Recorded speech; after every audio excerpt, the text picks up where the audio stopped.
अपन start करते हैं next tutorial. Okay, जिसमें हम डिस्कस करेंगे modify tool. Okay, modify tools ये। ओके, यहाँ पे देखिए सारी टूल्स हैं मॉडिफाई की।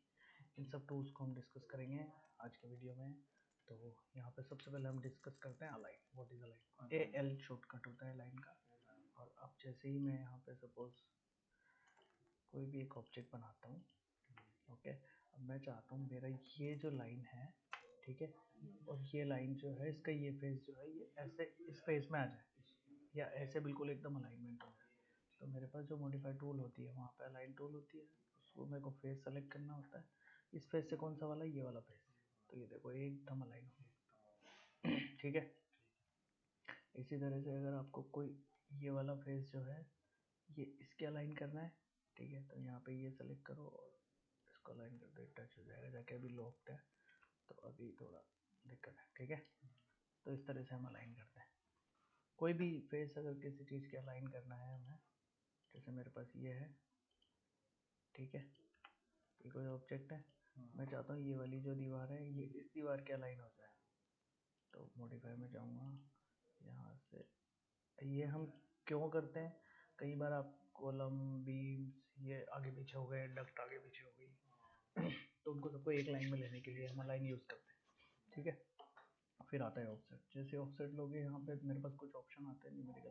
यहाँ पे ऑफसेट की वैल्यू होती है, मैंने डाला 300 या 400 या 1000 जो भी यहाँ पे डालोगे उसके अकॉर्डिंग मेरा ऑफसेट हो जाएगा। अगर इस साइड क्लिक करूँगा तो यहाँ इस साइड ऑफसेट हो जाएगा, उस साइड क्लिक करूँगा तो उस साइड ऑफसेट हो जाएगा। ऑफसेट एक तरह से कॉपी होती है स्पेसिफिक डिस्टेंस पे, ठीक है। ये देखो ये बता रहा है मुझे यहाँ पे कॉपी।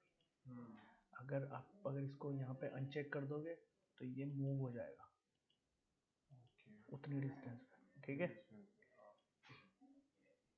फिर उसके बाद आता है मेरे पास मिरर। मिरर दो तरह से होते हैं हमारे पास। एक तो होता है अगर हमारे पास कोई रेफरेंस है, जैसे मेरे पास ये वॉल है, इसी वॉल से मैं इस वाले ऑब्जेक्ट को इस यहाँ पे मिरर करना चाहता हूँ, तो मैं ये वाला ऑप्शन लूँगा, ठीक है। पहले तो मैं आर्किटेक्चर वाले पे चला जाता हूँ, ठीक है, मिरर। अब ये वाला ऑब्जेक्ट मुझे मिरर करना है, एंटर किया मैंने, और इस वाली वॉल से ना, तो ये ऑटोमेटिक इधर मिरर हो जाएगा, इसको रेफरेंस मानेगा। और अगर आपके पास कोई रेफरेंस नहीं है, सपोज ये पूरा ऑब्जेक्ट है मेरे पास, ठीक है, और मुझे यहाँ पे कहीं से या यहाँ पे कहीं से ऑफसेट मार के इधर मिरर करना है, या फिर इस वाले ऑब्जेक्ट को यहाँ से कहीं से मिरर करना है, तो मैं क्या करूँगा, सेलेक्ट किया, एंटर किया, एक लाइन खींच दूंगा, तो वो उससे रेफरेंस लाइन मानेगा और उसके अपोजिट साइड में मिरर दे देगा, ठीक है। अब जैसे मैं कोई ऑब्जेक्ट बना रहा हूँ, तो वहाँ पे ये लाइन्स है, ठीक है, या वॉल्स है, तो यहाँ पे इस वॉल्स को मेरे को थोड़ा आगे पीछे करना है यहाँ से, तो मेरे को यहाँ पे इस वॉल को तोड़ना पड़ेगा। तो यहाँ पे मेरे पास स्प्लिट आता है, मैंने इस वॉल को तोड़ दिया, बस सेलेक्ट करो और ये भी स्प्लिट। ये दूसरा भी मेरे पास सेम स्प्लिट है, बट ये गैप के साथ है। अगर आपको गैप के साथ स्प्लिट करना है तो ये गैप के साथ स्प्लिट आ जाए, चीज़ सेम ही है दोनों, ठीक है। उसके बाद आता है मेरे पास मूव, ठीक है, सेलेक्ट करो, राइट क्लिक करो, फिनिश सिलेक्शन करो और उठा के कहीं भी रख दो ऑब्जेक्ट को। उसके बाद आता है कॉपी, ये लिया, राइट क्लिक करो या स्पेस भी दबा सकते हो और इसको कॉपी कर दिया, ठीक है। उसके बाद आता है रोटेशन। सपोज देखो, एक तो रोटेशन होता है मेरे पास ये वाला, मैंने इसको रोटेट किया, रेफरेंस और उठा के रख दिया, जैसे रोटेट करना है, ठीक है। देखो जैसे मैंने इसको 90 पे करना है, तो यहाँ से उठा के 90 पे कर दिया।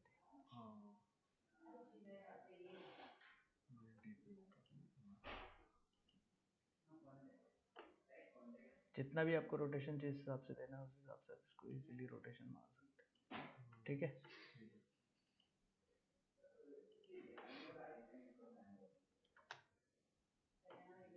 पहले इसको क्लिक करके फिर एंटर दबाना। और अगर आप यहाँ से इस पे क्लिक करते हो और मेरे को इस पॉइंट से रोटेट करना है इसको, तो ये मुझे इस पॉइंट से दे देगा, और मैं अगर सेम इसका फेस पकड़ूंगा और इसको फेस से उठा के ले आऊंगा, ये रेफरेंस पॉइंट होता है,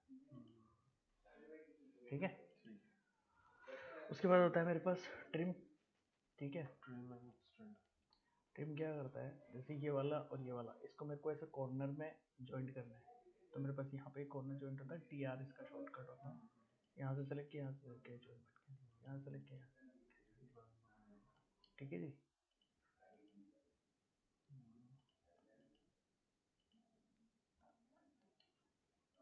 उसके बाद मेरे पास होता है यहाँ पे ये टी डबल आर होता है ना, एक्सटेंड भी होता है, ट्रिम भी होता है। जैसे मेरे को ये वाली लाइन है, इस पे ये लाइन टकरानी है, तो यहाँ से मैं इस बॉल को सेलेक्ट कर दूंगा, टकरा जाएगी। इस पे इसको टकराना है, इस पे टकराना है, जिस भी बॉल पे मेरे को टकराना है मैं इजीली टकरा सकता हूँ, ठीक है। और अगर मेरे को इस बॉल को यहाँ से काटना है यहाँ तक, ठीक है, तो मैं जैसे यहाँ तक चाहता हूँ ये कट जाए, तो पीछे की तरफ सेलेक्ट कर दूंगा तो वो हो जाएगा, ठीक है। और मल्टीपल अगर करना है मेरे को, तो जैसे मेरे को ये वाली लाइन है, इस पे ये सारे मल्टीपली मेरे को एक्सटेंड करना है, तो बस सेलेक्ट करते जाओ, एक लाइन सेलेक्ट कर, तो ये वाला होता है उसके लिए, ठीक है, टी टी आर। तो ये कुछ टूल्स होते हैं मेरे पास, ठीक है, जो हम मॉडिफिकेशन में यूज़ करते हैं, ठीक है। एक पिंच वाला सिस्टम भी होता है। पिंच वाले सिस्टम में क्या होता है, जैसे पिंच लगा दूंगा मैं, तो इस ऑब्जेक्ट को अब आप छेड़ नहीं सकते यहाँ से, ठीक है। देखो मैं जैसे मूव कर रहा हूँ नहीं हो रहा, क्योंकि मैंने इसको फिक्स कर दिया, ठीक है। तो किसी ऑब्जेक्ट को फिक्स करना है तो पिंच यूज़ कर सकते हैं, इसको कर सकते हैं, ठीक है। तो आई होप आपको ये वीडियो समझ में आया हो, और मेरे चैनल को सब्सक्राइब कर दो, देखते रहो, सीखते रहो।